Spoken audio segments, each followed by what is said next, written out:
The richest Su family suddenly has a 3-year-old baby. Everyone thought this little nanny was the illegitimate daughter of the entertainment industry playboy Su Laoqi, but to their surprise, the 7 brothers of the Su family knelt in rows and opened their mouths, calling them aunties. The whole northern city laughed to death. What's the use of your aunt besides drinking milk?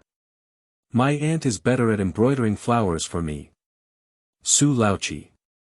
What is embroidery? My aunt can catch ghosts, monsters, and zombies. The sky and earth are all top-notch, can your aunt? Su Laoqi. My aunt is flying a sword to chase a plane. Does your aunt know how to do it?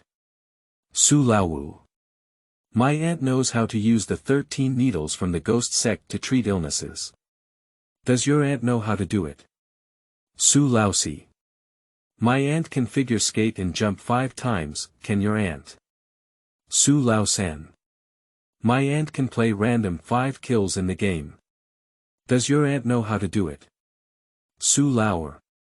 My aunt's traditional Chinese painting, oil painting, and ink painting all win awards.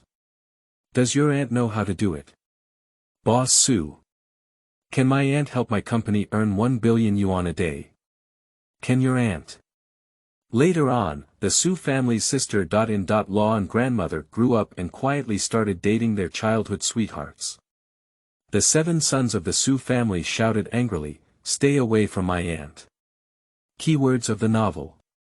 Auntie is 3.5 years old, holding a bottle for fortune-telling, all online favorites without pop-ups. Auntie is 3.5 years old, holding a bottle for fortune-telling, all online favorites. Download the complete set of TXT. Auntie is 3.5 years old, holding a bottle for fortune-telling, all online favorites. Latest chapters for reading. Chapter 1.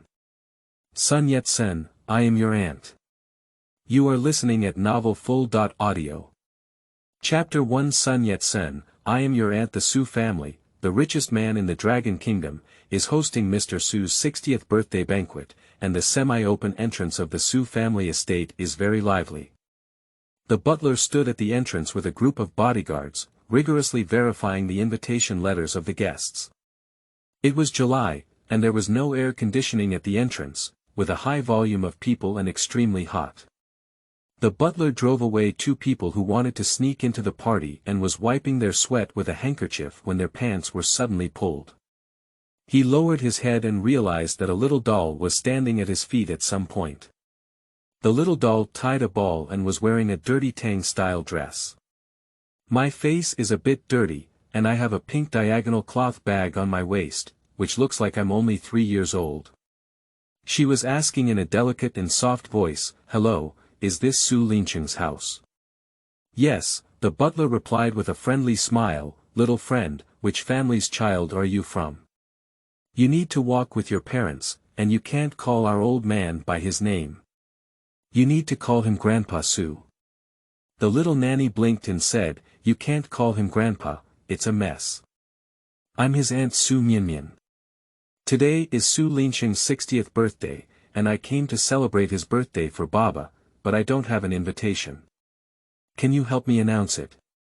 The butler's smile immediately narrowed upon hearing these words. A little nanny who is less than 100 centimeters tall actually claims to be the cousin of Mr. Su. How could this be possible? The master has never said that he has a younger but older collateral relative. The butler said in a cold voice, "Child, don't blindly climb relatives. You can't go in without an invitation, you should leave quickly." The Su family is the richest man in the Dragon Kingdom, and many people are eager to curry favor. But it's a bit excessive to push the children out to play tricks while the Su family manor is hosting a banquet. The butler instructed the bodyguards to patrol more carefully and never give anyone a chance to take advantage. Standing at his feet, Mian frowned and looked innocent. "She is Su Laoqi's aunt, right?" This was said by Mom and Baba themselves. These are written on the genealogy, and ancestral jade pendants can prove it. Mian reached into her small bag to touch the jade pendant and genealogy, and was about to hand them over to the butler when she was suddenly pushed. She finally stood firm and turned her head to see a little boy with a fierce expression pushing her. "Little beggar, don't stand at my doorstep." With a continuous frown, as he was about to speak, an exquisitely dressed woman appeared behind the little boy. The woman pulled the little boy over and scolded, "What are you touching her for? She's so dirty, maybe there's an infectious disease." As she spoke, the woman handed the invitation letter to the butler and said, "Be careful not to let such dirty children sneak into the banquet."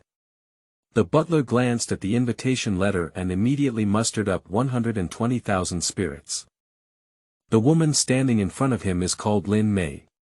She is the sister of the young master's girlfriend and will be a relative of the Su family in the future. So he bowed to Lin Mei and said, "Don't worry, I won't let any children with unknown origins in." Mian saw the butler's attitude change so quickly, and saw that there was no intersection between mother and son and the Su family. She felt strange and said, "You're not the Su family either. How could you not let Mian in?" Lin Mei didn't expect Mian to dare to reply, "Little beggar, to be honest, my sister is about to marry the young master of the Su family. I am the eldest aunt of the Su family, so it's still possible for you, a little beggar, not to enter." And the little boy she was holding in her hand made a face and said, "Little beggar, I can't get in, it's a bit rough." Mian was a bit angry and said, "I can get in." This sentence made the little boy angry. He broke free from the woman's hand and raised his hand, ready to hit his soft face. Mian returned his hand before slapping him in the face and fiercely fought back. With a loud bang, the boy touched his hands and cried loudly. Lin Mei was furious and said, "You little beggar, you're trying to kill yourself, right? Hurry up and throw her away. What is this doing at my doorstep?" Suddenly, a young male voice interrupted Lin Mei's sharp shout. Upon hearing a beautiful voice, I looked over curiously. The man who was speaking was wearing sunglasses and a mask, but he couldn't see his face at all. But the butler of the Su family raised a smiling face and bowed to the man, "Seventh young master, you're back." Mian heard the butler calling out to the seventh young master of men and laughed. Baba said that Su Linqing gave birth to 7 sons. It seems that this tall man is Su Chenfei, the 7th in the Su Linqing family, and her 7th nephew. "Hello, great-grandson." Because it was the first time we met, I knew that my nephew and grandson didn't know me. I politely greeted them and wanted to be a generous and kind elder.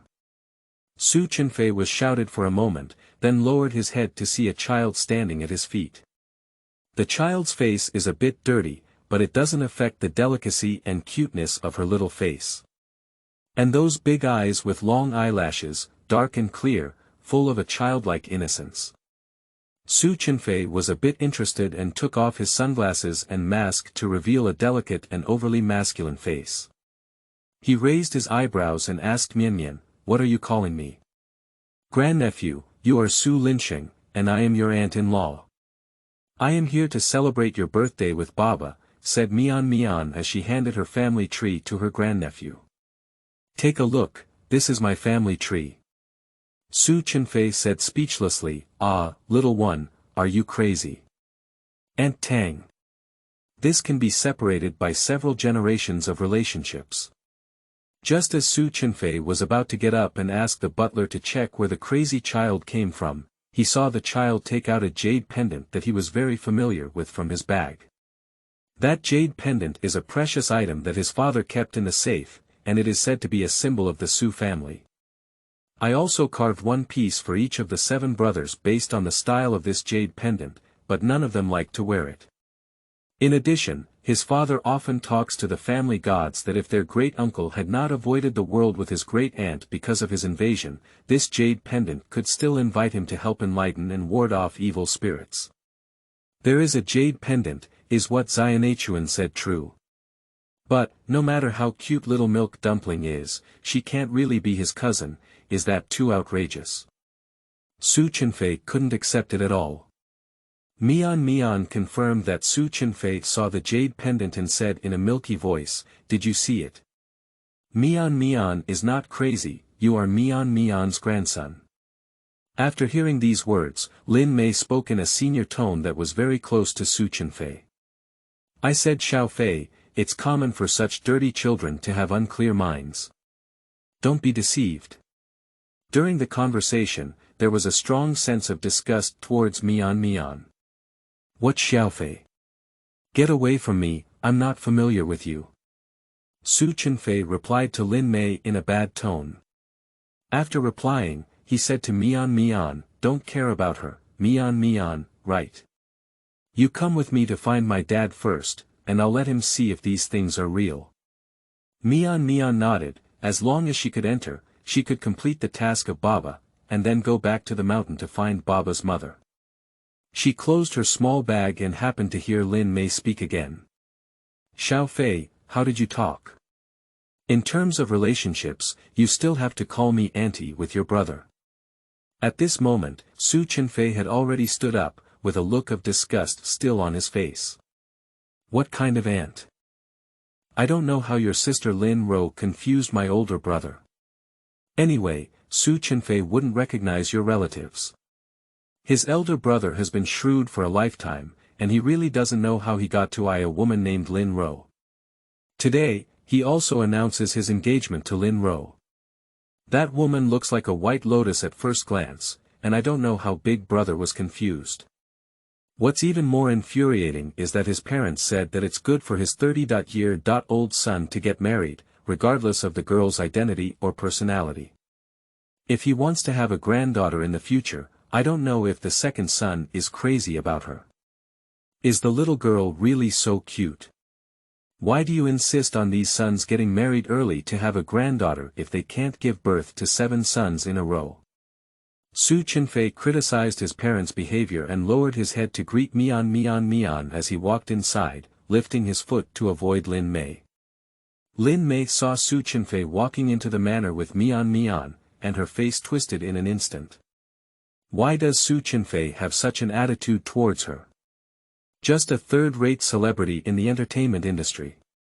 When my sister takes control of the Su family, she wants Su Qianfei to lick her shoes and see how arrogant Su Qianfei is.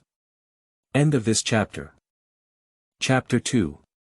Teach bad people to my nephews and grandsons. You are listening at novelfull.audio. Chapter 2. Teach bad people to my nephews and grandsons. The Su family manor is very large, and the venue for entertaining guests is a specially designed reception hall. At this moment, the hall was filled with guests and bustling with excitement. Su Qianfei carried a dirty little girl into the room and immediately caught the attention of the guests.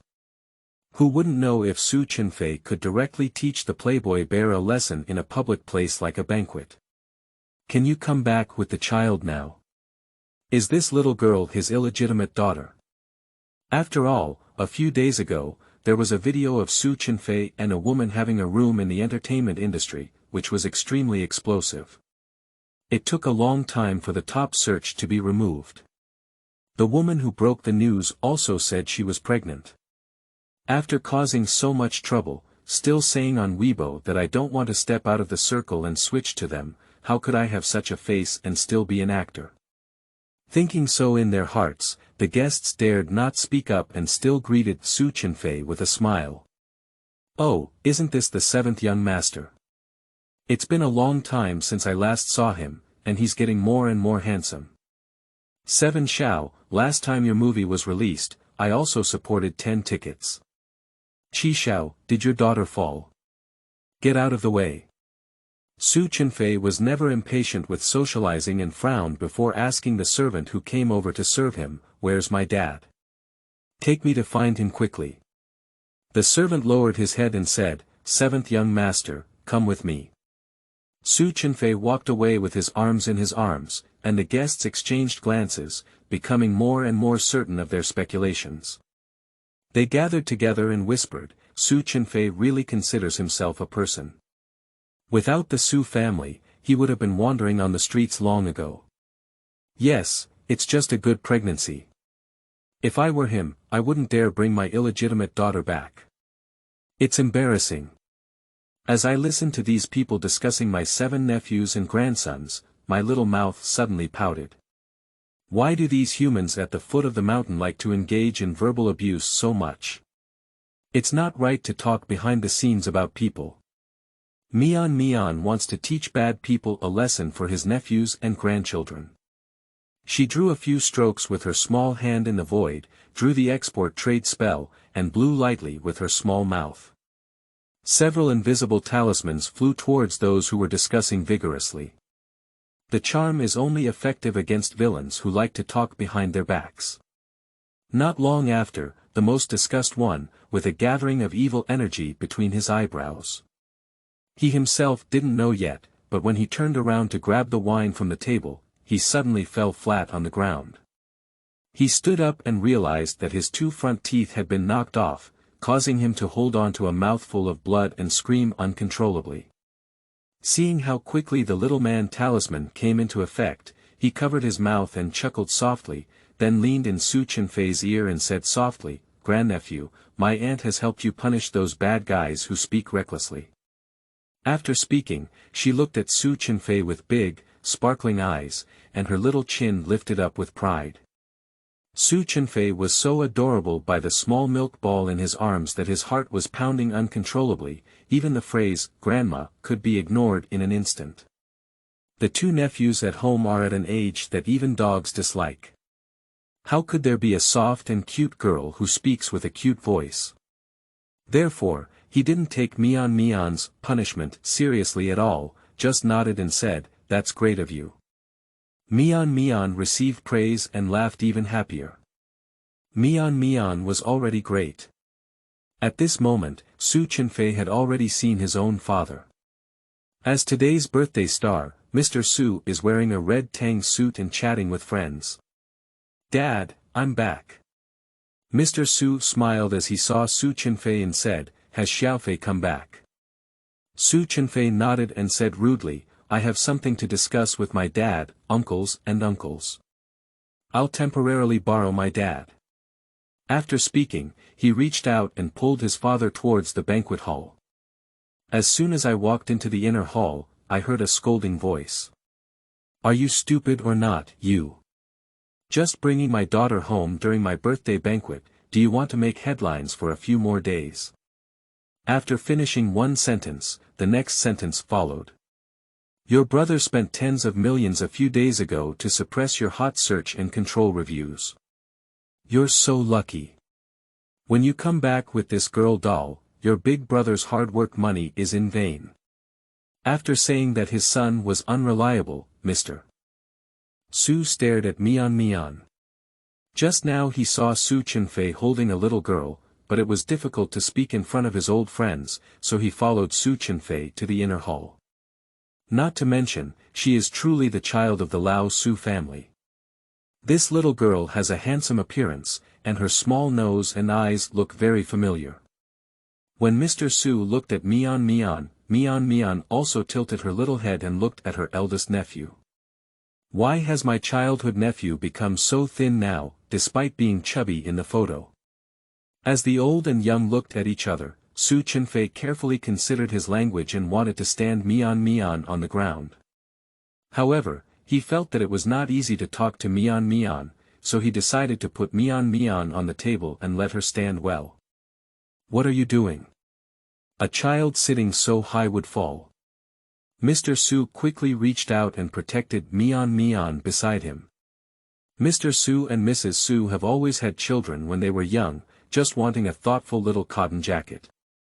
Who knows, they are all sons from birth to birth. Urge the sons to get married and have a granddaughter. The second son has completed the marriage task and has 2 more grandsons. The prepared beautiful princess room has been wasted. The youngest son, Awesome, will bring back a lovely little granddaughter. Mr. Su patted his hands with a smile on his face and affectionately greeted him, "Good child, I am your grandfather.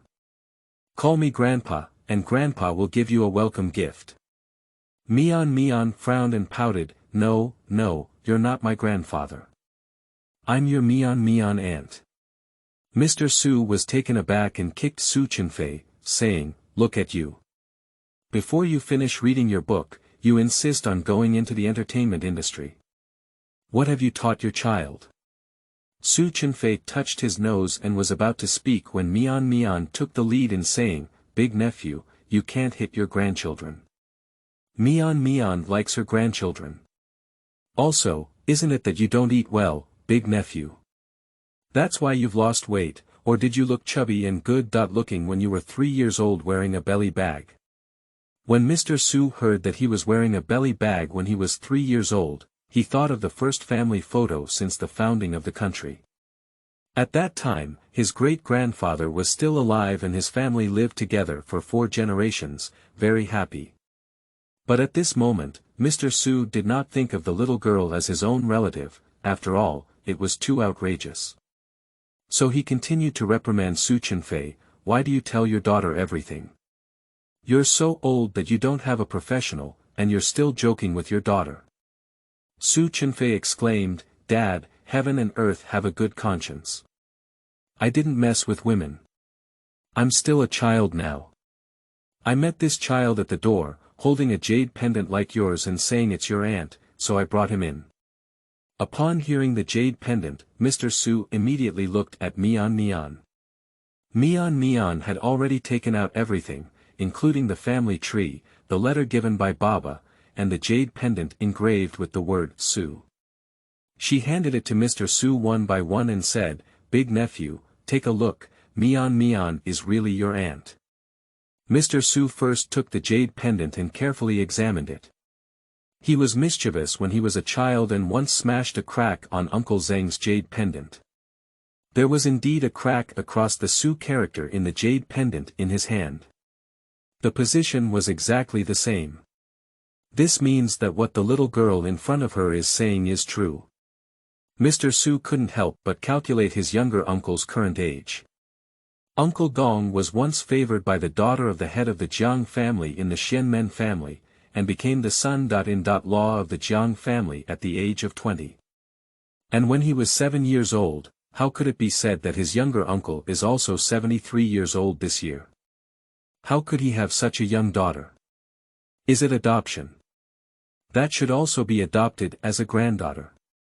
He's already 60 years old, and it's a bit difficult for him to call a little baby aunt. Mr. Su put down the jade pendant and opened the letter without looking at the genealogy. The letter is indeed the handwriting of Uncle Gong's brush, and calling him is also his childhood nickname, Su Goodenair. After reading word for word, Mr. Su was stunned. The letter said that disaster had struck, and the Jiang family, including his younger uncle, were all asleep at this moment. But the little aunt still doesn't know, so they must keep her and take good care of her. This matter is also beneficial for the Su family.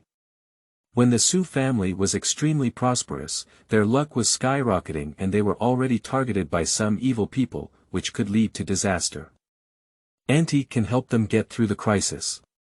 Similarly, the Su family also needs to help their little aunt be liked by many people, accumulate faith and merits, so as to wake up Uncle Zheng's family early.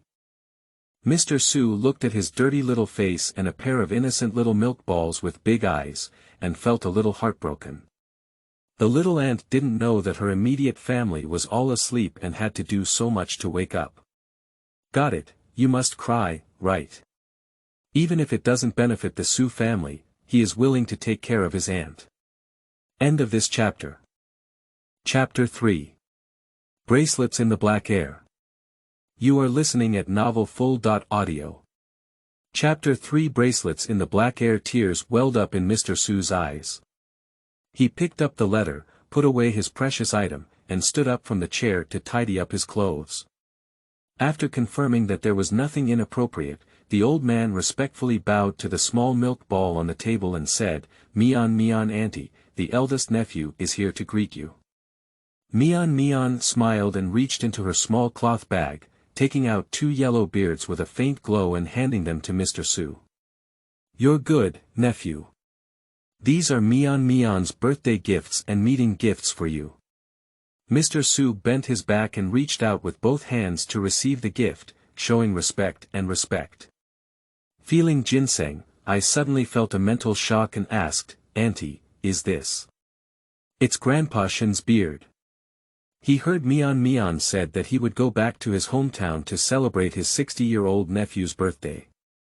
He cut it out for me to give it to you.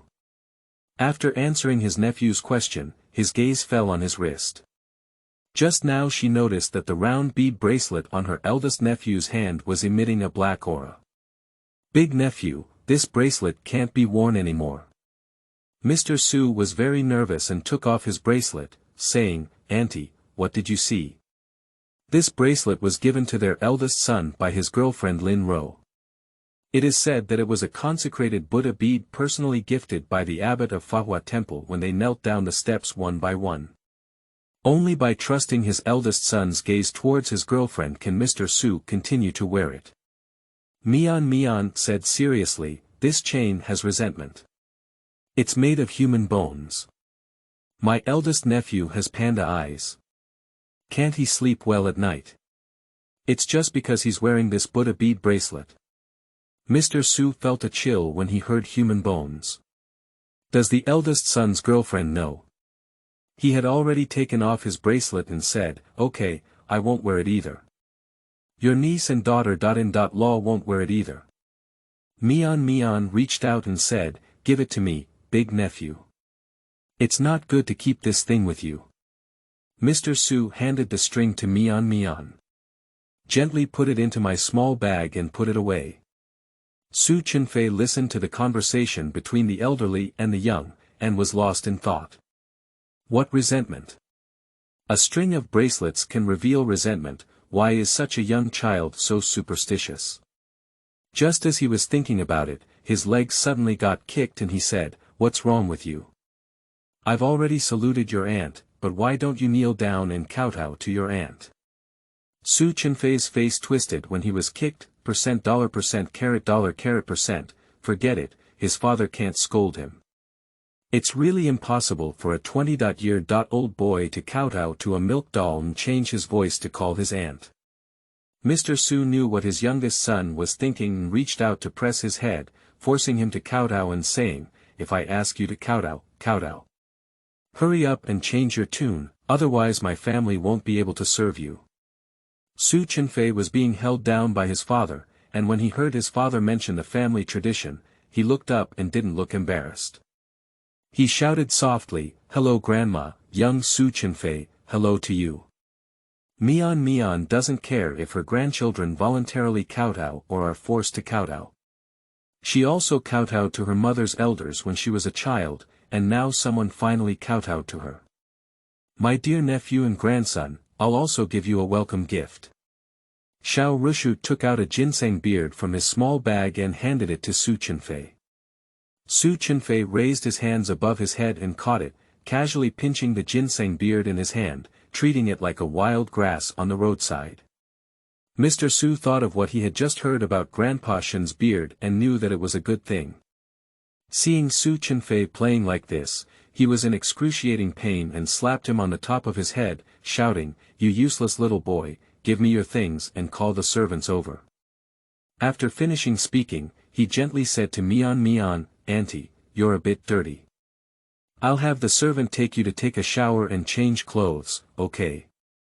Nodding slowly, she really should take a shower. At this moment, Su Chunfei asked, Dad, is second brother bringing the child back today? Mr. Su knew who Su Chunfei was asking, and his expression immediately changed. Your second brother said that the child happened to be sick and couldn't go home without someone. Su Chunfei touched his nose. If his two nephews don't come back, what will happen to his variety show? Where can I go to find the child? Hey, wait, isn't there just one in front of the child? Moreover, based on the good behavior of my aunt and grandmother just now, perhaps it would be better to take her to the children's variety show than to take two nephews, because those two kids are really naughty. Dad, actually I have something else I want to discuss with you, Su Chunfei said with a smile, I'm not taking on a live variety show right now. It's going to start broadcasting in a while, can I have my sister-in-law accompany me? Mr. Su was taken aback and said, variety shows. What variety shows? Su Chunfei explained, a program that captures the daily lives of me and my children, and many people watch it. Your son, I want to turn over with this show. It's strange to say that Su Chenfei thinks he has a talent for acting, but apart from his first drama, he doesn't excel in anything and often encounters various unfortunate situations. Perhaps he is not suitable for the entertainment industry. This program was specially fought for by his good brother. If it still doesn't work after participating, Su Chenfei plans to give up and look for other interests and hobbies. Upon hearing this, Mr. Su thought that if his aunt wanted to accumulate merits through mysterious means, she would inevitably have popularity. He glanced at his aunt sitting on the table shaking her feet and nodded, then let's wait until the birthday banquet is over. Your aunt will come down the mountain, so we need to adapt first. Anyway, the program is still early. Su Chenfei felt that his father had agreed halfway. Then I'll go call someone first. Su Chenfei reappeared in the banquet hall and soon someone came over to please him, saying, "Seventh young master, you were busy inside just now, but you didn't see the interesting things just now." Su Chenfei put his hand in his pocket and casually glanced at the speaker, saying, "What's so interesting?" "Over there, those people who gathered to discuss your daughter collectively broke their front teeth and suffered massive bleeding. They have all gone to the hospital now." Another young man who wanted to please Su Chenfei also leaned over and said, "It's just that he fell too badly. Don't even take a look at us 7 young boys. Is that someone who can talk casually?" Upon hearing this, Su Chenfei's heart skipped a beat and he looked at the ground over there. There was indeed a servant cleaning and disinfecting the area. Just now when he came in holding Aunt Mian, he also heard someone say that Aunt Mian was his illegitimate daughter, and talked about rumors that he was exposed to have sex with a woman at the age of 18. At that time, Aunt Mian leaned in his ear and said, "Grandnephew, Grandma has helped you punish those bad guys who speak recklessly. Is this just punishment? Let all those who speak recklessly drop their front teeth." Su Chenfei shuddered. Coincidentally, right. Everyone grew up under the banner of the dragon, so we don't want to engage in any feudal superstition. In the bathroom of Princess Su's house, she sat in the bathtub and was taken a bath by a maid. Originally comfortable, suddenly my nose itched and I sneezed heavily. The maid next to her wiped her fluffy face with a towel and nervously instructed the person next to her, "Hurry up and let Dr. Lu wait outside. My aunt has sneezed and may have caught a cold." Mr. Su told them all that the young girl in front of them had the highest rank and was the aunt of the Su family. Everyone must respect her. Even Mr. Su, when talking to his aunt, looks like a junior with a hunched back. How dare the servants neglect him? Rub the small nose, with a large white foam on the nose, and wink. No, this is bad talk, not a cold. Her little face was the first to be washed clean. It was a beautiful little baby like a porcelain doll, with delicate foam flowers, funny and cute. The 3 maids were adorable and praised, "Auntie is beautiful and lovely, like a fairy from the sky. I wish my future child could be as good looking as my aunt. Ah, I only gave birth to a stinky kid. When will I have a daughter?" Mian glanced at the face of the talking maid behind her and said with a smile, "You're going to have a daughter soon, don't worry." After speaking, humming an unknown song and enjoying a comfortable hot bath, she flew directly from the mountain on a flying sword, and Baba said she couldn't be seen. She also wore an invisibility talisman. Ren and Jian were invisible, but on the way, they encountered a large chimney. She was curious to take a second look at it, but her clothes and face were stained by the black smoke sprayed from inside. Now my eldest nephew has arranged for someone to take a bath for her, and she is very happy. Anyway, the letter has also been delivered. Mian decided to take a shower, and after delivering the greeting gift, she would like to taste some fresh dong from the foot of the mountain and immediately go home to find her mother. End of this chapter. Chapter 4. 300 Million Bracelets. You are listening at novelfull.audio. Chapter 4. 300 Million Bracelets. Children should not soak in baths for too long. The maid, holding the stopwatch, respectfully asks for a gentle bath. Mian is the youngest in the mountains, but when she comes down the mountain, she suddenly becomes an elder. Her small vanity is suddenly satisfied, and her smile never comes down. The maid gently wiped the water off Mian's body, wrapped her body and small head in soft towels, and carried Mian out of the bathroom. As soon as she walked out of the bathroom, Mian heard someone bowing to her again. "Auntie, hello to your niece and daughter. Law." The person who saluted was Mrs. Su, who had been making up in the room just now. Her short curly hair was adorned with a golden pearl hairpin, and there were few wrinkles on her face. She looked elegant, with the beauty of time passing by. With a gentle glance, his eyes lit up and he praised with a milky voice, "My niece and daughter. Law, take a good look, they look better than my nephew." After speaking, the little hand habitually wanted to reach into the small bag to pick up the greeting gift, but emptied it. She stared at the small bag placed next to her with big eyes. Before she could speak, a servant handed the bag over with both hands and said, "Auntie, please." Mian opened the bag, took out a small square box from inside, and handed the bracelet inside to Mrs. Su. Mrs. Su had an uncontrollable sense of joy in her eyes, but it was not because of the bracelet, but because of the cute little milk ball in front of her. Even if her seniority is a bit high, she is still a delicate and soft little girl, different from those two mischievous grandsons who are so angry that she is about to suffer from high blood pressure. "I want to hug." Mian saw Mrs. Su not taking the bracelet and flattened her mouth, saying, "Does your niece and daughter. Law not like Mian's greeting gift?" This is Mian who has been picking it for a long time. Wearing the bracelet to sleep, you can sleep soundly every night. After finishing speaking, he reached into his small bag again and again, wanting to take out the ginseng beard. After all, the eldest nephew likes ginseng beard very much when he sees it, and if he were his niece-in-law, he should also like it, right? Before Mian could even touch the box of ginseng whiskers, old lady Su cautiously apologized, "If you like it, Aunt Mian, don't get angry. My niece and daughter. Law just saw that you were too cute and captivated. It's not that they didn't like your gift." Speaking, I finally looked at the green bracelet. At this glance, Mrs. Su was stunned. That turned out to be a glass emperor green jade bracelet. At a recent charity auction, a small pendant of the same quality, the size of a fava bean, was bought by a wealthy businessman in Hong Kong for 300 million yuan.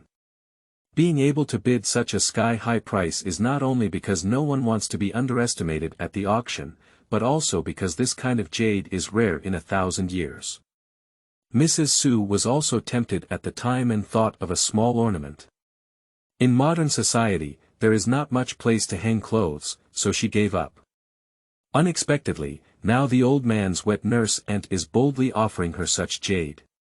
Mrs. Su thought of what her old man had said. Their little aunt didn't even know the news that her parents had decided to keep her in this world. She felt heartbroken and said, "Aunt Mian, this jade bracelet is so valuable. You keep it." Mrs. Su hadn't finished speaking yet, so Mian directly put the jade bracelet into her hand. "If you like it, I'll give it to you.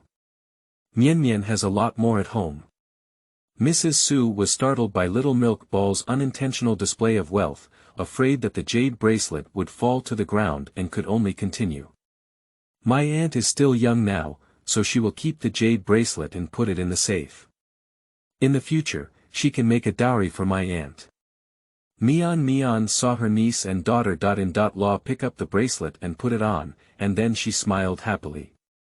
She picked up the shoulder strap of her small bag, and her little head, wrapped in a small bath towel, crawled forward, wanting to carry the small bag.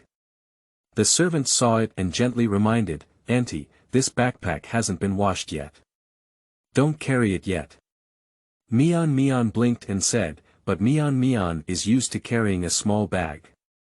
Mrs. Su reached out and said, "Auntie, can I have my niece and daughter. Law hold you?" Mian nodded, loosened the straps, and extended a small hand to Mrs. Su. Mrs. Su gently held Mian in her arms and smiled, bending her eyes. After taking a shower, the milk ball was fragrant all over her body, and holding it made her feel happy. She gestured for the servant to follow with a bag and walked to the dressing room in the princess's room. The other servants quickly opened the door to the cloakroom. In a 100 square meter space, there are many little girl clothes hanging, each with the color that children's clothes should have. These dresses are all limited edition items carefully selected and purchased by Mrs. Su when she was selecting clothes for her 2 grandsons this year, fantasizing about dressing up her little granddaughter. Now that my granddaughter hasn't arrived yet, there's actually a little aunt named Naichuan who happens to have some beautiful 3-year-old dresses. Among many beautiful clothes, Mian chose a sky blue fluffy skirt, mainly paired with a white rabbit crossbody bag. Dressed up, she stood in front of the mirror and spun around several times, extremely happy. My mother likes to make her that kind of ancient style dress. This is the first time she has worn this style of small skirt, and she feels like she is really as beautiful as a fairy. After circling around, she turned her head to look at Mrs. Su, her big eyes blinking with anticipation. Mrs. Su pursed her lips and smiled, our Mian aunt has such great taste. This dress looks really nice. Just as he finished speaking, a servant outside reminded him, Madam, the master said the banquet is about to begin. Upon hearing the banquet, my little eyes lit up. My parents said there are many delicious parties, and they are finally about to start. After finishing her meal, she can go home. She looked at herself with her hair draped over her in the mirror and touched her hair, saying, Nephew and daughter. Law, can you help Mian tie her braids? Mrs. Su walked over with a smile and knitted a princess's long hair for Mian. Mian became even happier, putting everything in her cloth bag into the little rabbit's shoulder bag and happily following Mrs. Su towards the banquet hall.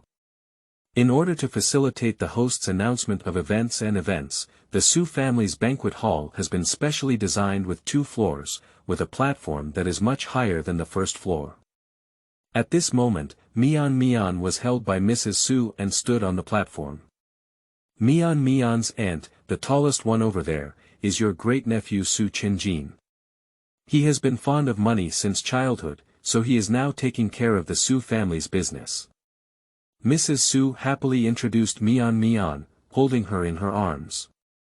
The description of the highest is so easy to find, as you can easily see Su Qinjin at a glance. At a distance of 2 floors, the details on the face are unclear, but overall it is an excellent appearance.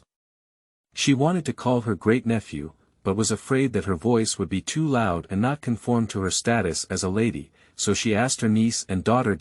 Law, when will the great-nephew come up? Mrs. Su explained, I'll be up soon. The old man said, when your 4 nephews get home, let them all bow to you together. After a moment of contemplation, I realized it was the same. Just let them sit in rows and send their hair together, without having to touch their small bags so many times. The Su family's house is so big, why do they have to go home from outside? Why don't my nephews and grandchildren live with you? Mian asked this question. Mrs. Su sighed as she listened to her aunt's innocent words and said, they are too busy with work, so they don't go home often. The second one is a painter and used to live at home. A few days ago, her twin grandchildren suddenly made a fuss saying that there are ghosts in the house and they must move out. If they move out, they won't come back. Mian listened carefully and said, then Mian will help you take a look later. Mian can beat ghosts. After speaking, he waved his small fist. As she was thinking of catching the ghost and returning to the mountain immediately, 5 tall and handsome men with different appearances walked in from the door. Mr. Su, who had been waiting for a long time, smiled slightly. It was time for these stinky kids to recognize his aunt. End of this chapter. Chapter 5. Kowtow when paying respects to elders. You are listening at novelfull.audio. Chapter 5 Kowtow. When paying respects to elders, Mian looked at her nephews and grandchildren and was also very excited, but she did not forget her mother's teachings to be a lovely little lady, so she covered her mouth and secretly smiled with a small white tooth. With a smile on his face, he saw his seventh nephew Su Laoqi waving his hand and raised his small hand in response. The enthusiastic interaction between the older and younger siblings, in the eyes of Su Laoqi's 5 older brothers, made them all unanimously affirm that their younger brother really had an illegitimate daughter, who had been paying attention to him and knew about his negative news a few days ago. The brothers of the Su family, who thought they had mastered the truth, rebuked Su Laoqi one after another, saying, "You said, when you were 17 years old, rebellious, how could you really have an illegitimate daughter? Where does this put the family's face? That's right, it doesn't make people worry at all. You wait for Big Brother to teach you a lesson." Su Laoqi was verbally educated by his brothers and was not sad at all. Instead, he still raised one corner of his mouth and walked casually to his elder brother Su Laoqi, saying, "Big Brother, when did you arrive? Dad asked me to pick you up at the door, why didn't I see you?" Su Laoqi's handsome face remained expressionless as she gazed at her inexperienced 7th younger brother and sternly said, "Bringing an illegitimate daughter back in such an occasion. You've grown your skills. We'll settle accounts with you after the banquet is over." Su Laoqi touched his nose. To be honest, he is really a bit afraid of his elder brother Su Laoqi. But whenever Su Laoqi thinks that his older brother has misunderstood his relationship with Mian's aunt, he wants to laugh. No, it's not just Big Brother, the other few have also misunderstood. This is so exciting. Su Laoqi became excited. The older brothers all thought they were invincible in their favorite fields and looked down on him, a younger brother who had not made a name for himself in the entertainment industry for 4 years. When they found out about Mian's identity later, they would have to kneel down and be slapped in the face. That mood must be much more complicated than someone he knew from the beginning. Ha ha ha. Su Laoqi waited to see his brothers change their faces, with a gloomy expression on his face that had been scolded, and said, "I saw her at the door. Let me take her home. She looks so cute that I can't refuse her." Here, several brothers are talking. At the banquet corner, Lin Mei and Lin Ro's 2 sisters are also chatting. "Ruru, you must help me teach Su Laoqi and his illegitimate daughter a lesson." Lin Mei handed her son's hand to Lin Ro and said, "Look at my son, he was beaten like this by that illegitimate daughter." Upon hearing her sister's words, Lin Ro felt restless and said, "Sister, can you stop saying these things here? There are people everywhere, so when it comes to targeting the Su family, is her sister really having no problem with her brain?" Seeing Lin Ro being so timid, Lin Mei sneered, "I've always thought that your master has poor judgment. If only he had taken me as an apprentice. If I were you, I would have been pregnant with Su Laoqi's child long ago and married her. Why bother so much?" Lin Ro had known that Lin Mei was jealous of her and regretted being heard by her last time she called her master. At the same time, she also felt a bit embarrassed and angry. After all, her mystical talent is not high, and she has not even opened her yin and yang eyes, so she can't even see ghosts. But Lin Ro wouldn't tell Lin Mei about this. She sneered and said, "With the help of her master, Chen Jin really fell in love with me and respected me. He is a peerless good man who doesn't want to touch me before marriage. Do you think he's like your scumbag ex-husband who made you pregnant before marriage?" Lin Mei was also angry when she was stabbed by Lin Ro. "What's so sincere? Didn't you put a curse on him? He laughed me to death." Lin Ro really didn't want to discuss these here, so she had to say, "All right, after the engagement is announced, I'll vent my anger on you." She glanced at Su Laoqi not far away. This is the man she fell in love with at first sight. What's wrong with using some means to get it? No one else has a chance to get what they want. After being obsessed with Su Laoqi's appearance and figure for a moment, Lin Ro warned her sister, "Sister, don't make such a fuss everywhere. Being known will not benefit you or me. After warning Lin Mei, Lin Ro returned to Su Qinjin's side and was about to act coquettishly towards her when Su's voice reached every corner of the banquet hall. Thank you all for coming to celebrate the old man's birthday. Before the banquet, the old man has a big news to announce. Stinky kids, come over here. Upon hearing Mr. Su's words, Lin Ro raised a gentle smile and prepared to accept the gaze of the guests. She is about to get engaged to Su Qinjin, and if nothing unexpected happens, she will get married in 2 months. The women present must be envious.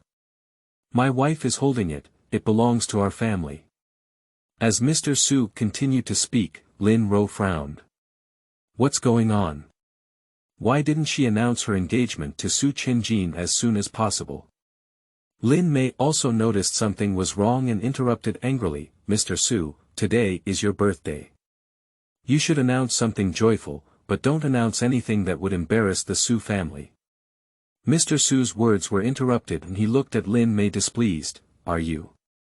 Lin Meiyang smiled and said, Mr. Su, I am Lin Mei, the sister of your son's girlfriend. After introducing herself, she pointed to the cotton in Mrs. Su's arms and said loudly, this child may have some problems here. Just now, when he hit my child at the door, his hands were swollen. Previously, the guests present at the news of the 7th young master knew that we were all aware of the origin of this girl. No matter how much you and Mrs. Su like girls, you shouldn't reveal this matter. As a member of the Su family's family, I feel ashamed. Mr. Su's gentle expression dissipated as he listened to Lin Mei's wild speculation about his sister-in-law's identity, saying, Miss Lin, it's not up to outsiders to interfere with our Su family's affairs. The guests on the side all showed mocking expressions. Lin Ro and Su Qinjin are not married yet. It's really funny that Lin Mei just jumps around so impolitely. Lin Mei received the mocking gazes from everyone, her face turning red and white. I'm all for the good of the Su family, just an illegitimate daughter. How much does it affect the reputation of the Su family? Mr. Su couldn't help but say, who told you she's the illegitimate daughter of old Seven? She's my aunt Su Mian, old Seven's aunt. The whole scene was in a uproar. Auntie. Just that little milk bun, it turns out to be Mr. Su's aunt. Mr. Su is not joking, is he? Suddenly, everyone's gaze gathered on Mian. The little girl with a delicate face was led by Mrs. Su, and her blue dress was dotted with starlight, making her face even more delicate and lovely. I heard you called me Auntie little beggar at the door and allowed your son to push my aunt. Mr. Su stared coldly at Lin Mei. Just now, he interrupted me. Such an impolite guest is not welcomed by our Su family. The bodyguard appeared from somewhere and pulled Lin Mei and her son towards the door. Lin Ro immediately pleaded with Su Qinjin and said, Qinjin, my sister doesn't know the identity of my sister-in-law either. Those who don't know are innocent. Can you help me persuade your father? She originally thought Su Qinjin would agree, but to her surprise, Su Qinjin said, Ruru, it was your sister who was impolite first. It's better for her to leave. Lin Ro was very dissatisfied with this answer, but she didn't want to lose face in front of everyone, so she ignored Lin Mei's request for help. After dealing with the disrespectful person towards his aunt, Mr. Su continued, our Su family is a polite family. When we pay respects to our elders, we have to kowtow. Why don't you come up quickly and kowtow to our aunt? At this moment, Su Qinfei stood stealthily beside Mr. Su and coughed twice, saying to the brothers standing below, Dad said it's my aunt. Aren't you kneeling down to pay respects to my aunt? My aunt is in a hurry. Mian finally found the opportunity to speak, and her round eyes were full of anticipation. Yes, Mian waited a bit urgently. End of this chapter. Chapter 6. Open the Eye of Heaven. You are listening at novelfull.audio. Chapter 6. Open the Eye of Heaven. It didn't seem like a joke to see my dad and younger brother. The Su brothers glanced at each other and ultimately walked towards the second floor. At this moment, the servant brought a grand tutor's chair. Sitting on the grand tutor's chair, with a straight back and round eyes rolling down on the nephews and grandchildren who came up. She was originally quite happy, but when she saw her great-nephew Su Qinjin's face up close, she couldn't help but frown. My great-nephew's face doesn't look right, and there's a problem with his destiny line. With her soft hands pressed against her forehead, she murmured softly, "Open your eyes." This is the ability taught by her mother. As long as she opens the third spiritual eye on her forehead, she can see things that are not clear to her eyes more clearly. Sure enough, as soon as the sky opened, Mian saw clearly that there was a black thread on Su Qinjin's body, extending to a woman below the stage. Strangely enough, the black thread connecting them is actually their marriage. Looking at my eldest nephew and niece-in-law, there is a red line between them. That's the marriage line for the elderly, with a clear red color and no negative aura. Grandnephew, come over here for a moment. Su Qinjin didn't expect to be summoned by her sister-in-law first. He walked up to his aunt with his long legs, knelt down voluntarily, and kowtowed first. "Hello, Aunt. I would like to pay my respects to you, young Su Qinjin." Mian took the opportunity to touch Su Qinjin's head and whispered, "Big nephew, be good, don't be afraid." Su Qinjin. What are you afraid of? The next second, I saw my sister-in-law taking out a mini wooden sword from her small bag. The others on and off stage were also confused. Why did the Su family, who is a younger and older aunt, still play with toys during the family recognition ceremony? Amidst the puzzled gazes of the crowd, Mian reached out and held the black marriage line in his hand, pulling it in front of him and cutting it with his wooden sword. In the eyes of the guests, such actions are just children playfully playing with wooden swords.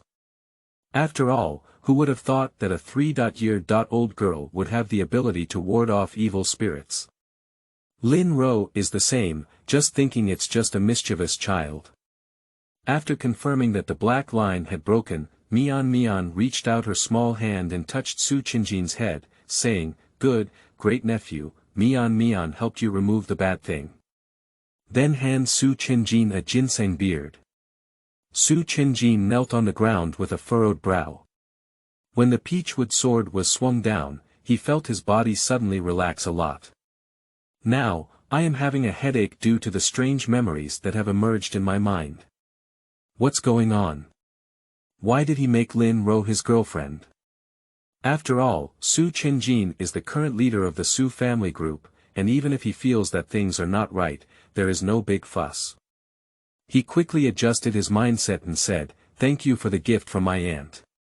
Then he walked over to Su Qinfei and Mr. Su, and quickly glanced at Lin Ro without leaving a trace. The other brothers, seeing that their elder brother had already finished kowtowing, knelt in front of Mian and said, "Hello, Auntie, I'll kowtow to you." Mian originally wanted to tell her great-nephew what was wrong with him, but the 3-year-old child's attention was limited. When she saw other nephews kneeling before her, she immediately forgot about the black line. She smiled and handed out the extra ginseng whiskers, saying, "Grandsons, be good and give you a welcome gift."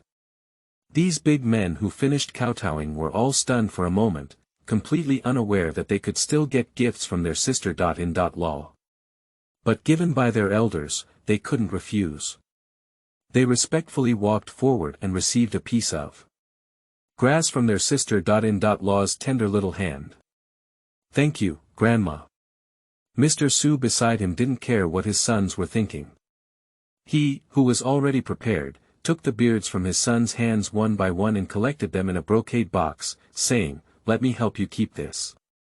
Like when I was a child celebrating the Chinese New Year, my parents helped me collect New Year's money."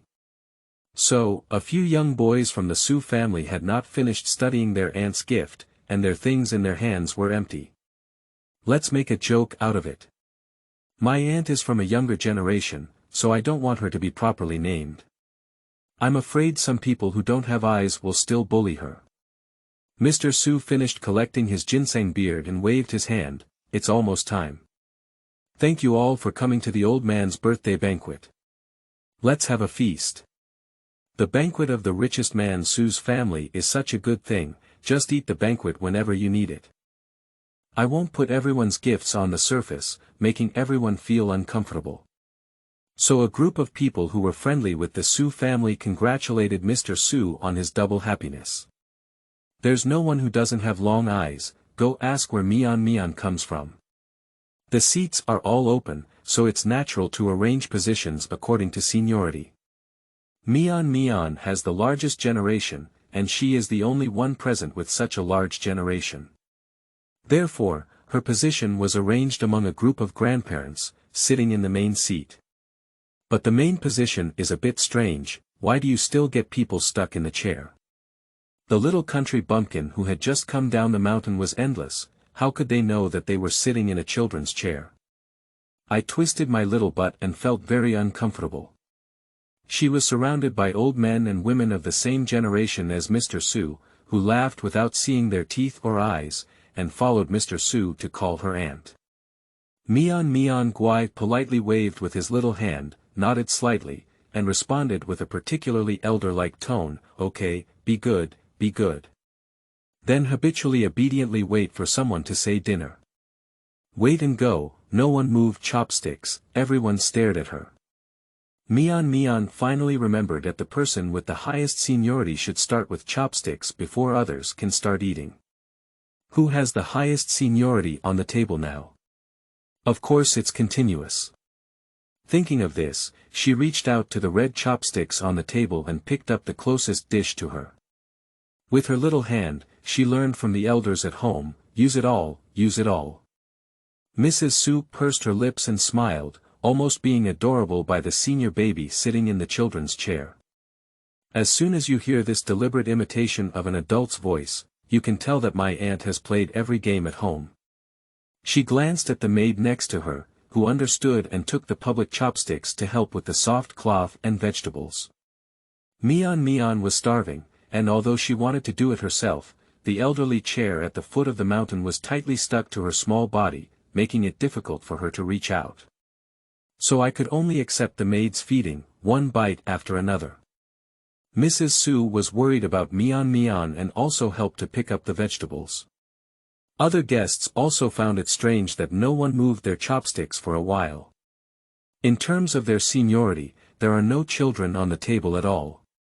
There is a little milk dumpling on the table now, and it looks so cute when it comes to cooking. That small face, bulging like a little hamster. Mian followed the local customs and extended her little hand, saying, I want that, thank you. Take this, yes, thank you. I still want to eat that. During this period, I still remember to greet the younger generation. You all eat, don't look at Mian, that, this, all delicious. Having a happy meal here, Lin Ro pulled Su Chenjin aside and asked with grievances, Chenjin, are my uncles and aunts dissatisfied with me? Why didn't they mention the engagement? Su Chenjin gazed deeply at Lin Ro and said in a gentle tone, Ro, wait a moment. After the banquet, I'll ask my father if there are any other arrangements. Lin Ro frowned. She had already shown off her engagement to a group of sisters. Su Chenjin is the ruler of the Su family. It can be said that all the wealth of the Su family belongs to Su Chenjin alone. She can get engaged to Su Chenjin, and a group of little sisters envy and hate her. Now that engagement has not been successful, hasn't she become a joke in her social circle? Not just in the social circle, but now the guests are actually laughing at her. Not far away, there were several women who frequently looked at her with sarcastic expressions on their faces. Lin Ro lowered her eyes, covering the darkness in her eyes, and asked Su Chenjin sadly, Chenjin, can't we really get engaged today? After a moment of silence, Su Chenjin comforted her gently, Ruru, I want to give you the most perfect wedding. And this requires my parents' blessings. You just need to wait, I will solve it, but not now. When the handsome man said these words, his magnetic voice had an irresistible tone. Lin Ro almost bit her back teeth. Late brings change. She has a premonition that if she doesn't get engaged today, there will be endless troubles ahead. She touched the red jade bracelet in her hand with hatred and silently thought, Chen Jin, this is what you forced me to do. End of this chapter. Chapter 7. Cannot let Auntie go back. You are listening at novelfull.audio. Chapter 7. Cannot let Auntie go back. 5 minutes later, the lights inside the banquet hall suddenly went out, and only the central high platform was illuminated. Su Qinjin's voice was heard. Ladies and gentlemen, I have something important to announce today. Everyone looked over with surprise on their faces. Is that actually Su Qinjin and his girlfriend Lin Ro? The guests were already puzzled. Today, it was agreed to announce the engagement of Su Qinjin and Lin Ro, but Mr. Su did not mention it. Now that I saw Su Qinjin walking onto the stage, I realized that it was because Su Qinjin wanted to personally announce to the whole audience. Upon seeing this scene, Mr. Su immediately frowned and said, "What is the boss doing?" As soon as Mr. Su finished speaking, Mian also turned his body to look at his great-nephew. At first glance, I was startled. That's not my great-nephew. It's clear that ghosts have entered his body, which would cause harm to his body. Thinking of this, Mian jumped off the children's chair. While everyone was paying attention to the stage, she ran onto it with short legs and clattered. The scene was already dim, and everyone's attention was focused on Su Qinjin and Lin Ro, without even noticing Mian. It wasn't until Mian and Su Qinjin stood together in the aperture that everyone noticed her. At this moment, Su Qinjin was taking out the ring box from her suit pocket and watching Lin Ro kneel on one knee, completely ignoring the small lump of milk beside her. Lin Ro didn't care either. In her opinion, it was just a mischievous child wanting to come up and play. Her whole body and mind were placed on the man in front of her, her face full of happiness. Su Qinjin, the most outstanding man in the Dragon Kingdom, is now bowing down under her pomegranate skirt, requesting to become her man. If it weren't for the strict security of the Su family and the paparazzi not being allowed to come in, this scene would have been on the headlines of major news platforms for at least a month. Although it's not really Su Qinjin kneeling now, what does that matter? Who among these ordinary people present could know that Su Qinjin was controlled by ghosts? In the future, Lin Ro will be the young lady of the Su family, and women from all over the world will be trampled on by her. So, come on, say that sentence. Lin Ro had a shy and timid expression on her face, but her heart was already desperate. She stared at Su Qinjin's perfectly shaped thin lips, eager to speak for her. Ruru. Su Qinjin lifted her thin lips lightly, and just as she finished calling out Lin Ro's name, her expression suddenly stiffened. Lin Ro also noticed that Su Qinjin was not doing well. She frowned and her gaze fell on the little girl at Su Qinjin's feet. The little girl in a blue fluffy skirt stood there with a serious expression on her face, her tender white hands holding on to something. Can this child touch ghosts? Lin Ro muttered in panic, come back. She stared at the red jade bracelet in her hand, but the bracelet didn't react at all. This suddenly gave Lin Ro a bad premonition. In a panic, she instinctively reached out to Mian, trying to push her aside. But just as her hand pushed towards Mian, it was held by someone. Lin Ro, do you actually want to push our aunt? Su Qinfei tightly grasped Lin Ro's hand and spoke in disgust, let's kill you.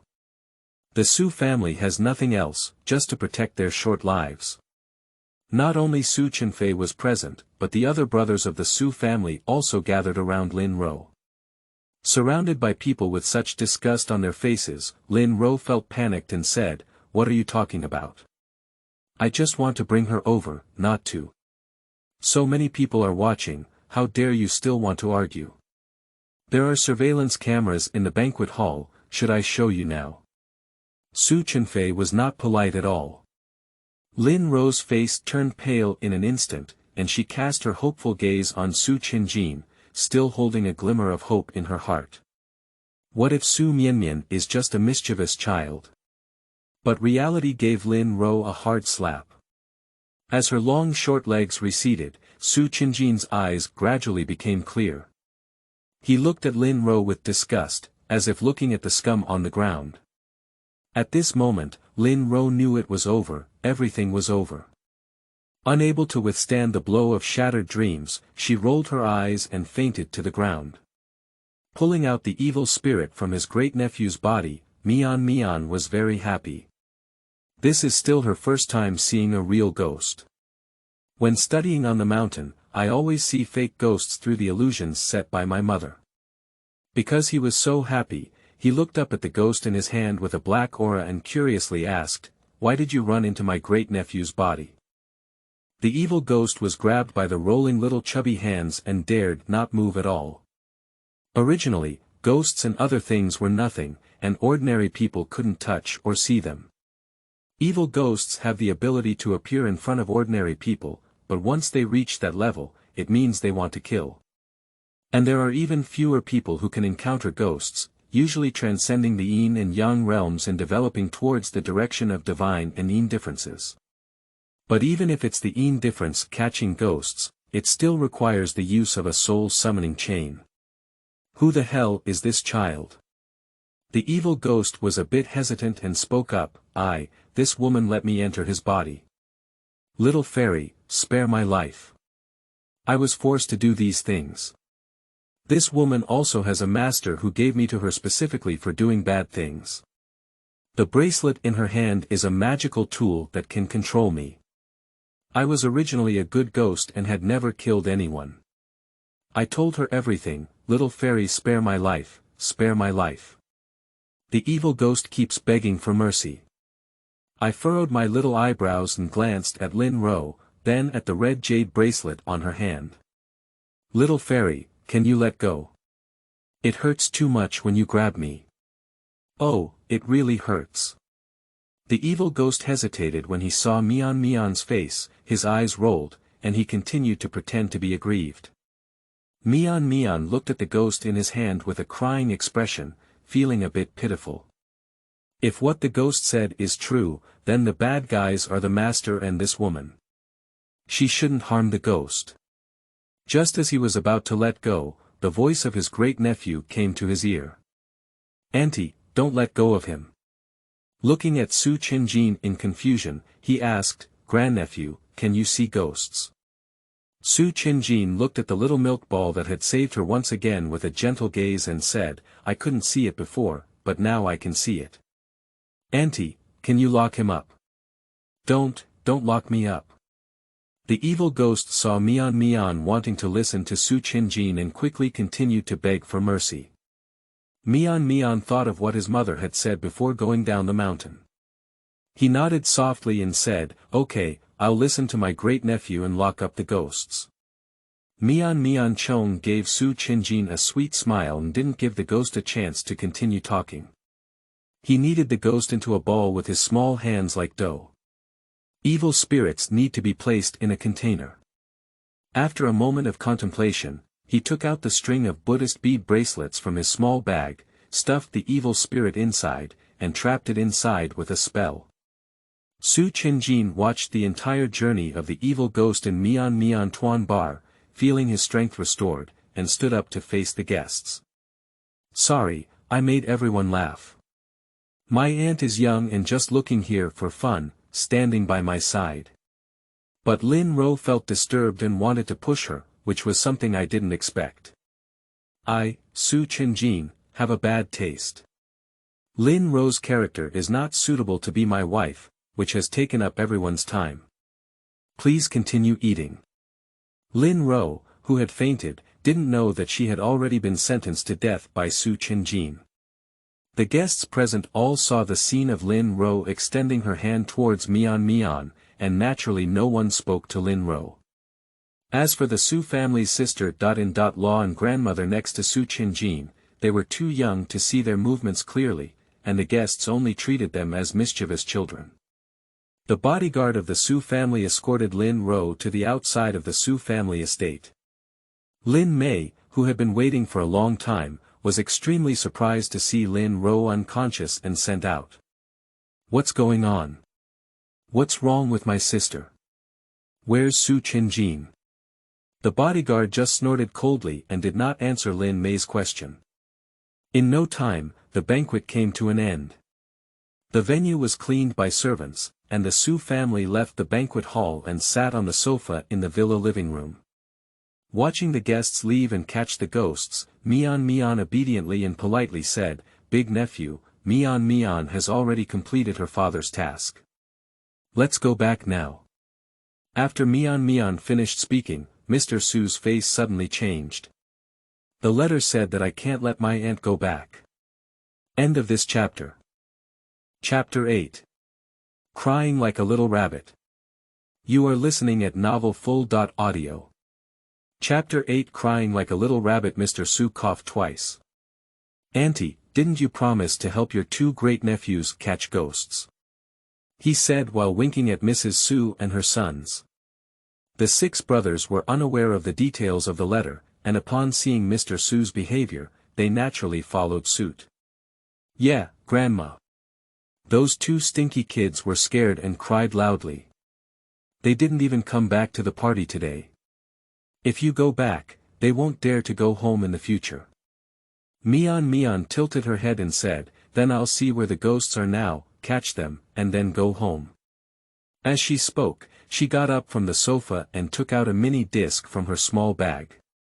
Only a small wooden plate the size of her own palm, like a small toy, with pointers on it. The Su family saw the situation and had no choice but to follow Mian. Su Qinfei just heard Mian and his elder brother saying something he didn't understand. Now that he had the opportunity, he approached Su Qinjin and asked.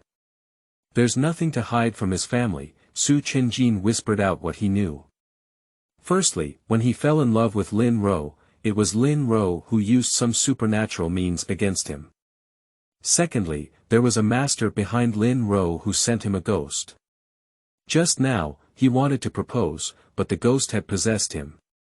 Thirdly, it may be due to being possessed by a ghost. He just saw the appearance of the ghost. Fourthly, Xiaogunai solved the means Lin Ro used against him, and also suppressed the ghost into the Buddha's pearl.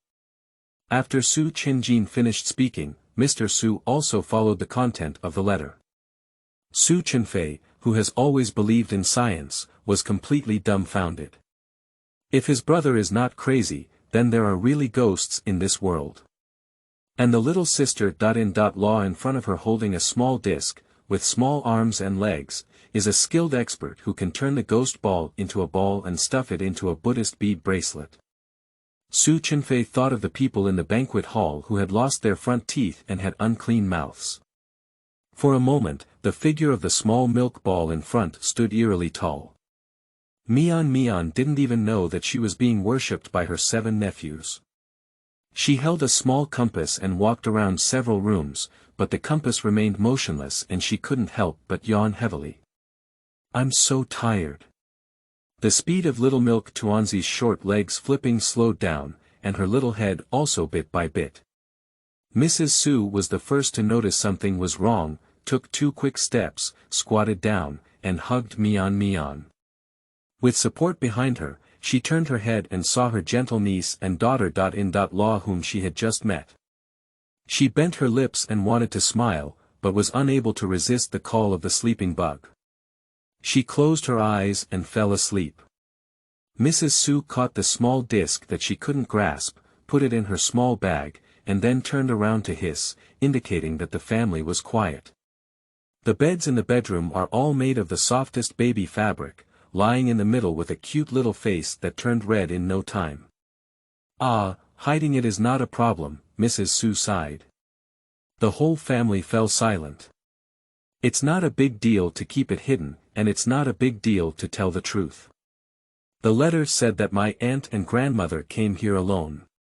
If she knew, who knew what kind of mysterious means she would use to go back? When everyone in the Su family felt a headache, they suddenly heard a small milk ball on the bed shouting with a milky voice, "Baba Mom! Baba Mom, wake up!" This startled them all and they hurriedly walked to the bedside. But I saw little Milk Dumpling frowning, her eyes tightly closed, clearly not waking up yet. "Is this a dream? Did you even dream that your parents were sleeping? What should we do?" Mian was indeed dreaming, in which she returned to the mountain. Baba's mother and other relatives were all sleeping in their respective rooms. No matter how she shouted, pushed, or playfully covered their noses and mouths, they didn't wake up. "Baba, Mom." The call was unanswered, and my nose was sore. Tears streamed out, "Baba, Mom, don't sleep, Mian has come back." The more she cried, the more her little breasts began to twitch. With tears in her eyes, she suddenly thought of the family's treasure. That is the monument of the Jiang family. Her mother told her that when the Jiang family encounters difficulties that they cannot solve, they will seek help from the monument. Thinking of this, Mian wiped her tears with her small hands and ran towards the location of the divine monument. Because I ran too fast, I tripped over a stone on the roadside and fell. Ignoring the painful knees, she reached out her little hand to embrace the monument in front of her, silently reciting her request, as her mother had told her. The divine monument suddenly lit up, and the young couple's figures appeared beside it, their eyes filled with lingering heartache. "Good baby, don't cry. Dad's little baby, don't cry." With tears streaming down my eyes, I couldn't see clearly what my parents looked like. I just wanted to pounce on them and say, "Baba, Mom, how have you become souls?" She hugged her father enough and then went to hug her mother. Because she couldn't wake up her relatives just now, her dark eyes were filled with confusion. The couple glanced at each other and both saw concern in each other's eyes. This is a disaster caused by the heavenly way. For many years, the land of China has entered the end of the Dharma era, and various gods and Buddhas have responded to the tribulation, either sleeping or descending to the mortal world for reincarnation. A month ago, the monument of the Jiang family prophesied that there would be a major disaster in the Dragon Kingdom, and the only breakthrough was their daughter Mian. Mian, Mom and Dad are just being robbed, Mian said gently. There is a small bottle here. Mian just needs to use the skills you have learned, be liked by many people, do more good deeds, fill the bottle, and Mom and Dad will come back. Mian nodded and said, "Yes, Mian, my dear. Mom and Dad are waiting for you to wake up inside the divine monument." In fact, the space inside the clean bottle is boundless, and it is uncertain how long it will take to complete this task. The child they begged for over 50 years ago, just over 3 years old, has such a heavy burden. Tears kept flowing from the corners of their eyes, but adults cried silently. Disaster is not something they don't want, it won't happen. They stayed with their daughter until the last day, sleeping soundly, and this is the limit they can do. Just like now, they use their souls to meet their daughter's soul once and tell her about this through their words, which is also a limited time opportunity to pray for the divine monument to be obtained. And now, time is running out.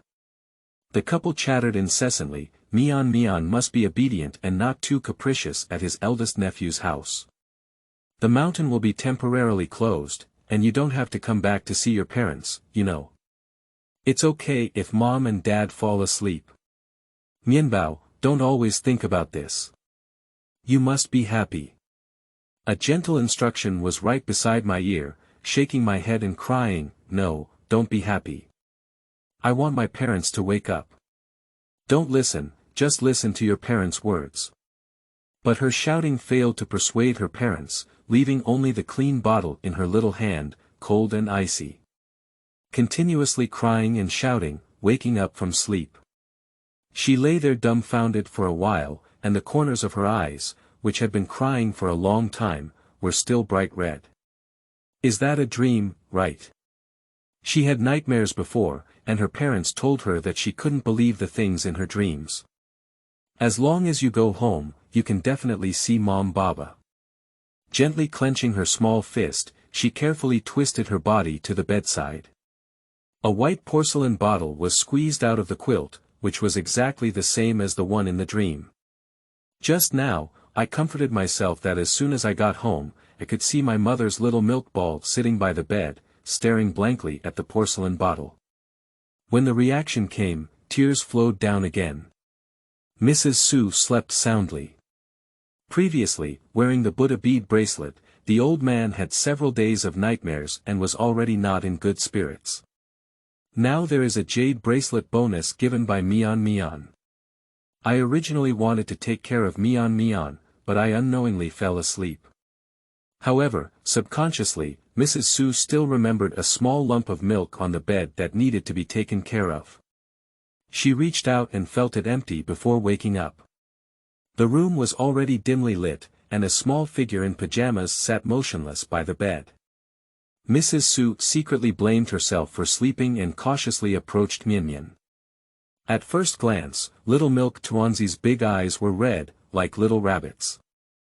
Mrs. Su felt even more heartbroken and said, Mian, don't cry. Mian still just silently shed tears. Mrs. Su dared not actively mention Mian's parents, so she silently took Mian's position. If she were a little ant, she would really feel like the most pitiful child in the world. So, Mrs. Su hugged the little milk ball and began to shed tears. Thank you for the tips from book friends 202203231109033715. Thank you to Xiao Puu, book friends 2019083120154966, My Waist Is Not My Waist, and book friends 20210301765177941120 for their recommended tickets. Thank you. End of this chapter. Chapter 9. Mian wants to go to the children's ensemble. You are listening at novelfull.audio. Chapter 9. Mian wants to go to the children's ensemble. Mr. Su knocked on the door and entered the house, only to see his old lady and aunt crying together. He wants to coax people, so he can only say don't cry, come and go. Without daring to mention his parents, Mr. Su was so anxious that he scratched his ears and cheeks. He hurriedly called up the stinky kids who had also rested at home last night and came up with a solution. The 6 brothers of the Su family all slept late last night due to the subversion of their worldview, and yawned uncontrollably when they were shouted out. Entering the room, I saw the old lady crying on the bed with her aunt in her arms, and the old father pacing around like a monkey. In an instant, I woke up with a sudden awakening. The brothers looked at each other with heartache in their eyes, thinking about how to coax them. The sadness of children cannot be mentioned, the more they are mentioned, the more sad they become. Su Chenfei clenched his fist and came up with a solution. He approached Mian, who was shedding tears, squatted on the ground and blinked his eyes. Grandma, do you still remember me? Mian nodded and saw that it was her beloved 7th nephew. Xiao Nian said hoarsely, I remember. Su Chenfei raised a big smile and said, do you remember the 7th nephew? The 7th nephew is really happy. The 7th nephew wants his aunt to accompany him to brush his teeth, wash his face, and have dinner, okay. Upon hearing the pretentious eating meal, everyone present with a low smile couldn't help but feel nervous. Laoqi just needs to be obedient in front of his parents. Facing his brothers and outsiders, he has a cool and aggressive personality, but he has never used such a sweet voice to coax anyone. Is this move effective in diverting attention? They gazed at the vastness by the bed. Mian thought of her mother's instructions, blinked her eyes to cut off the tears, and nodded with her mouth wide open. Okay. Mian accompanied her 7 nephews to dinner, sobbing. Speaking of the rest, Mian couldn't help but cry. She twitched and tightly squeezed the small porcelain bottle in her hand, saying, Mom and Dad can't eat anymore. Mom and Dad are both asleep. I called them, but they can't wake up. I miss my parents. Woo-woo. Su Chenfei didn't expect his words to divert his attention, but instead made his aunt associate them with Uncle Zhang and Aunt Zhang. My aunt, who looks like a little rabbit, cried even harder. Su Chenfei wished he could punch himself, he really deserves it. How could he not have thought that Uncle Zhang and Aunt Zhang couldn't eat now? He clumsily wiped Mian's tears, and the skin under Mian's eyes was cold and rough. This is crying too much, my face is cracked from crying. Su Chenfei had never been so flustered before. He was afraid that his hands would touch him and make him uncomfortable. He comforted him softly, Auntie, don't cry, my little face is cracked with tears. In a word, Mrs. Su and several brothers nearby took out their mobile phones, opened the online shopping page, and quickly placed an order for the best and most expensive children's face cream. Quantity, let's use 1 box first. Then she gathered around Mian again, talking about buying toys and buying delicious food. Under her tongue, Mian still cried sadly. Finally, Su Chenjin frowned and said in a clear, cold and serious voice, Auntie, as long as you do more good deeds and accumulate faith and merit, Uncle and Aunt Zhang will wake up. Don't let Uncle and Aunt Zhang wake up, burp, let Mom and Dad wake up, he said in a continuous and rhythmic voice. Sorry, my great-nephew called them great-uncles and great-uncles. They are your parents. As long as you do something well, your parents will wake up soon. Mian listened to her great-nephew's comfort and took out the porcelain vase in her hand, saying, Mian knows, but Mian still misses her parents. Just cry a little longer and it'll be fine. Her small mind is filled with scenes of being with her parents on the mountain. As long as you think about not seeing your parents for a long time, you can't help but cry. But my aunt keeps crying, which only wastes time. Su Chenjin's handsome face remained expressionless and hit the nail on the head. The earlier my aunt takes action, the earlier they can wake up. Looking blankly at Su Chenjin. That's right, she keeps crying and can't solve the problem. Only by working hard from now on to wake up Baba Mom can she wake up earlier. Mian wiped her tears and said, okay, Mian needs to take action from now on.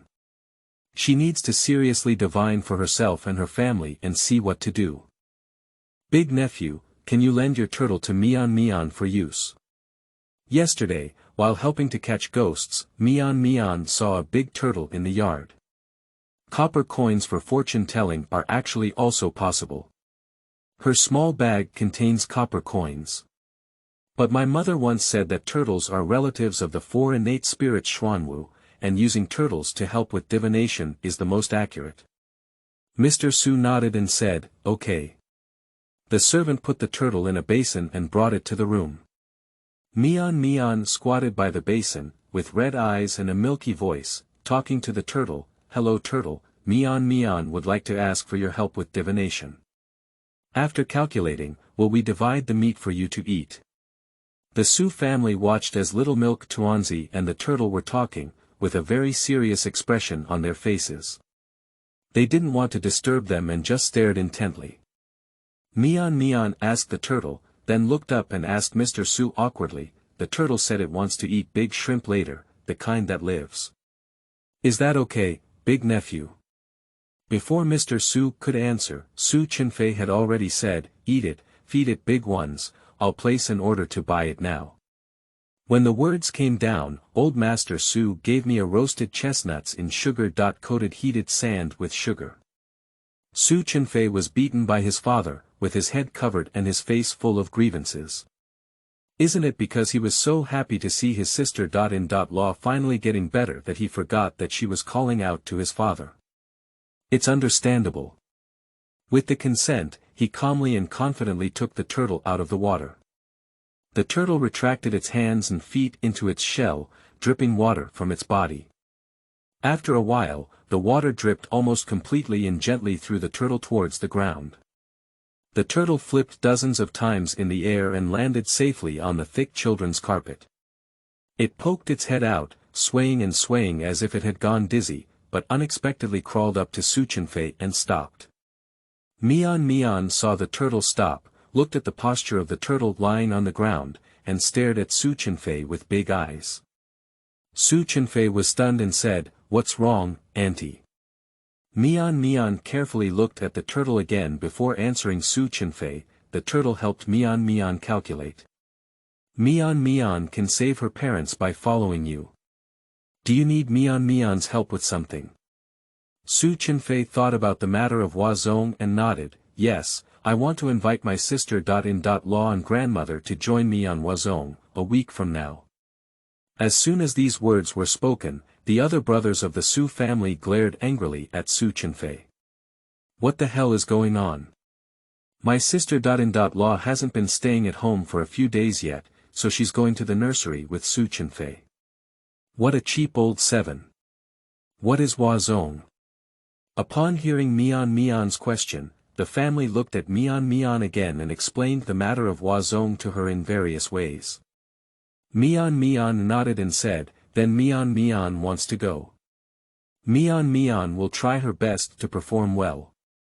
Since we are going to shoot a variety show, the family is discussing whether to use our money skills to create momentum and increase popularity."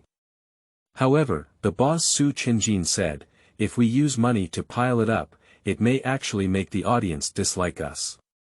Laoqi is a good example.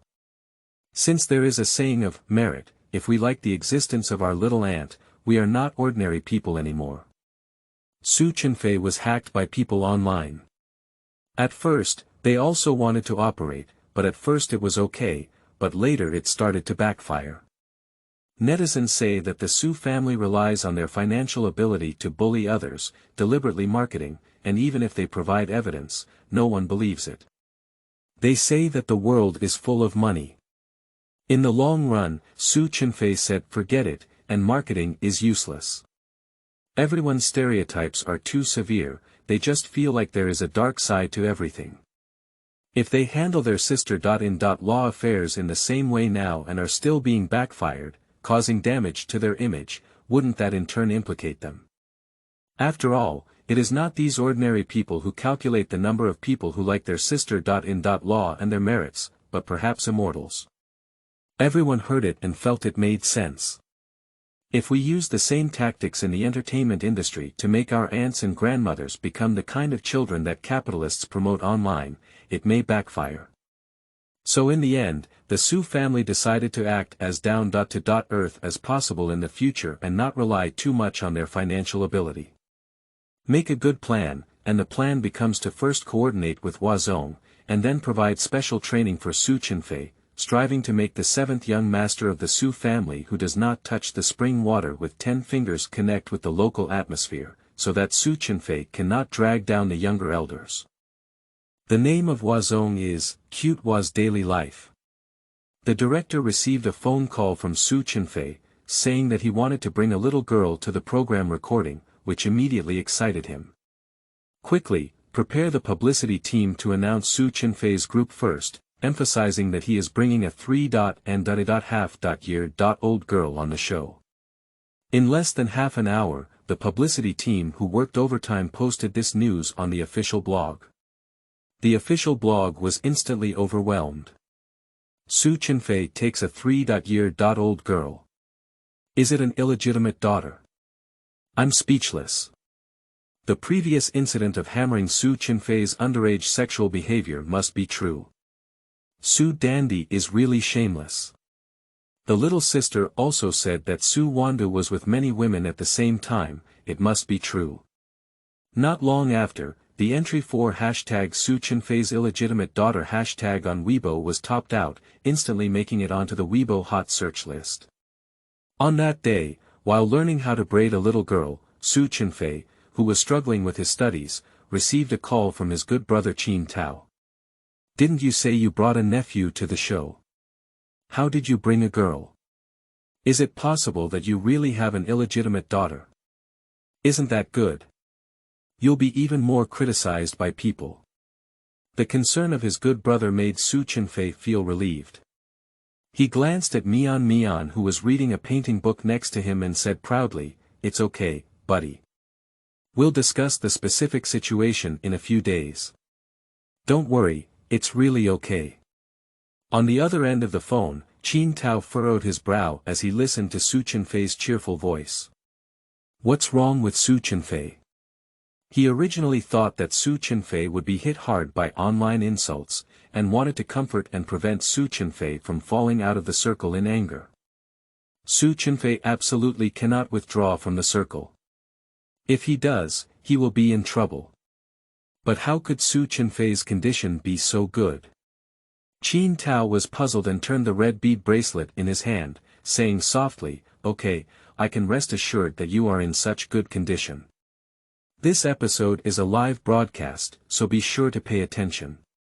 He rambled on about many precautions. Su Chenfei nodded gratefully and said, "Thank you, buddy. I'll have the opportunity to treat you to dinner in the future." End of this chapter. Chapter 10. A Ghost Came Last Night. You are listening at novelfull.audio. Chapter 10.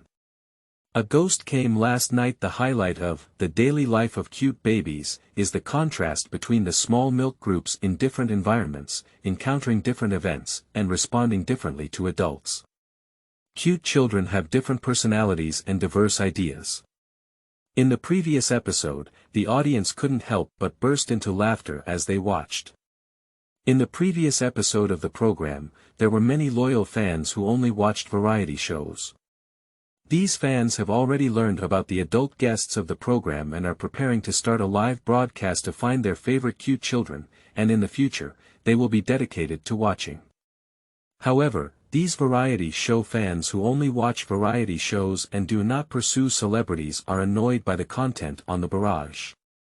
Some of Su Chenfei's fans kept posting barrage comments before the start of the live broadcast, in order to popularize some of Su Chenfei's past actions and resist Su Chenfei's live broadcast room. The most talked about things are, of course, Su Chenfei's dark and blue eyes when he appeared on camera, suspected of being a drug addict, and how he interacted with underage girls at the age of 17.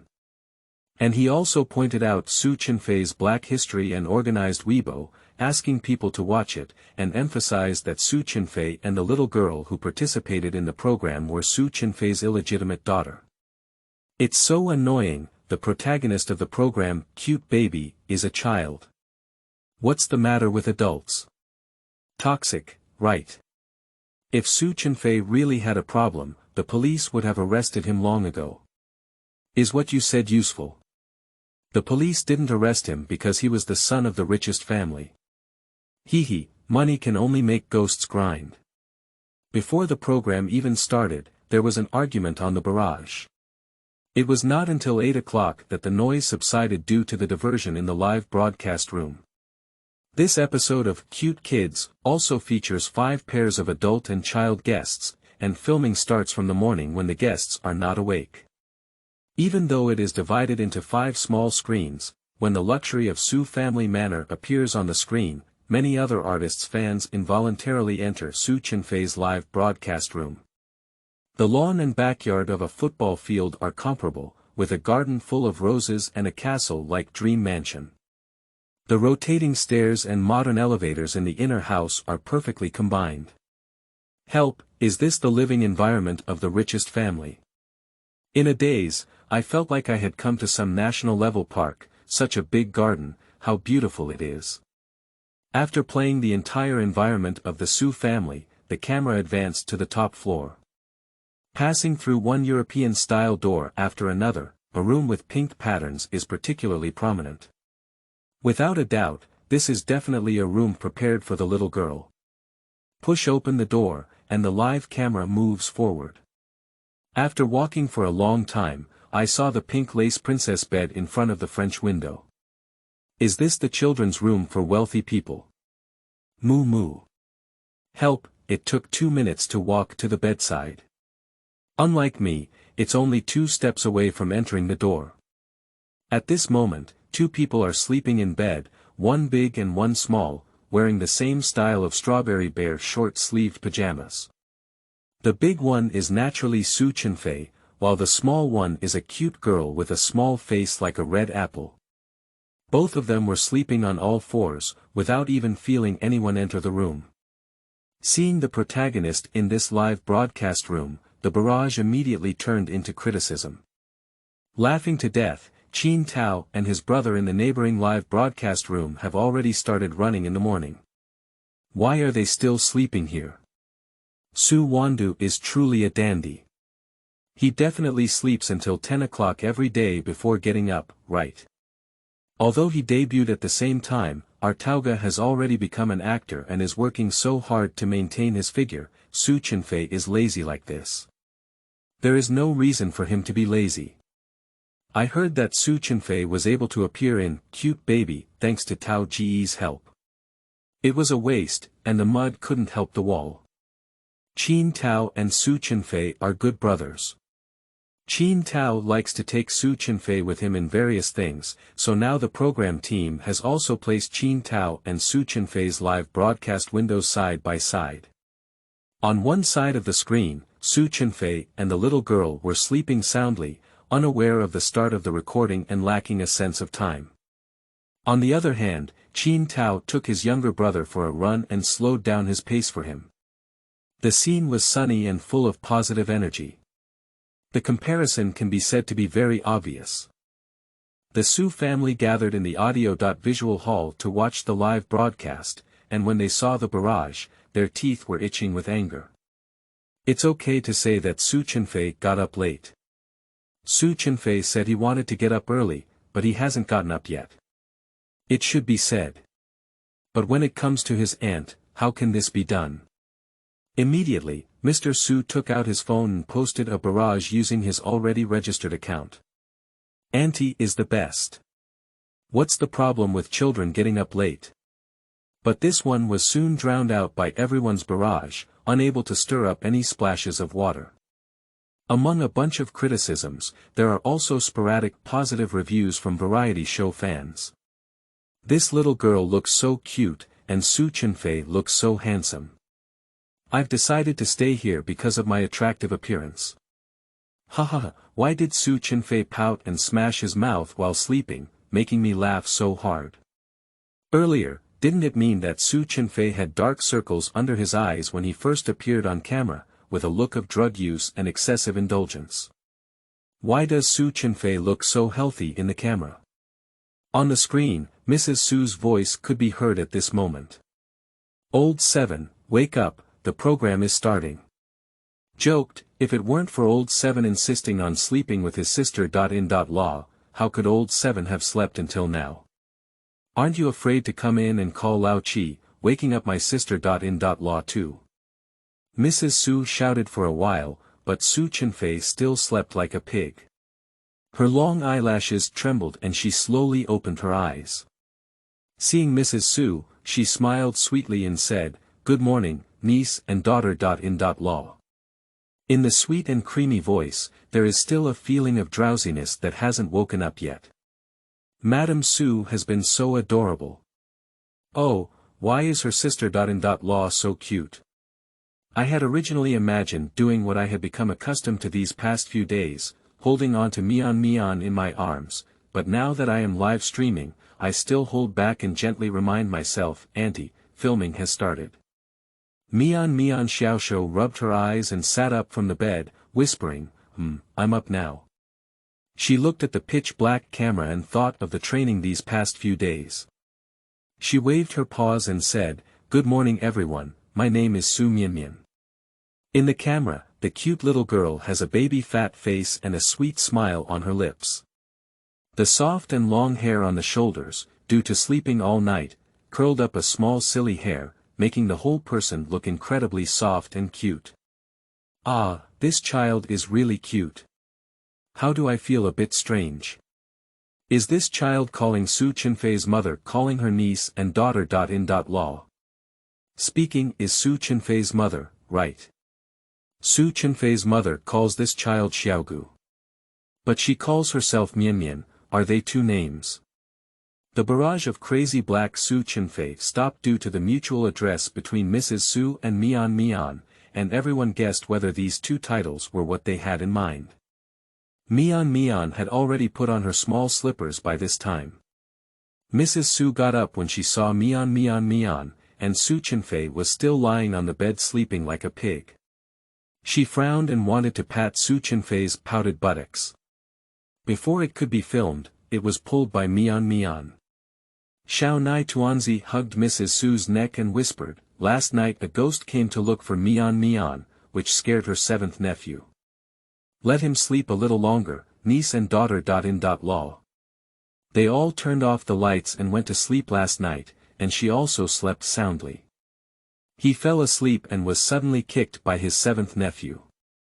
When she woke up, she saw a little doll ghost even smaller than her lying on the head of her seventh nephew, sucking his luck. In order to succeed in absorbing luck, he also caused his 7 nephews and grandchildren to have nightmares. 7 nephews and grandsons kept struggling. I don't know how long this little baby ghost has been here. He kept collecting the ghost and drew a calming talisman for his 7th nephew. It was only then that his 7th nephew slept soundly and his black eyes returned to normal.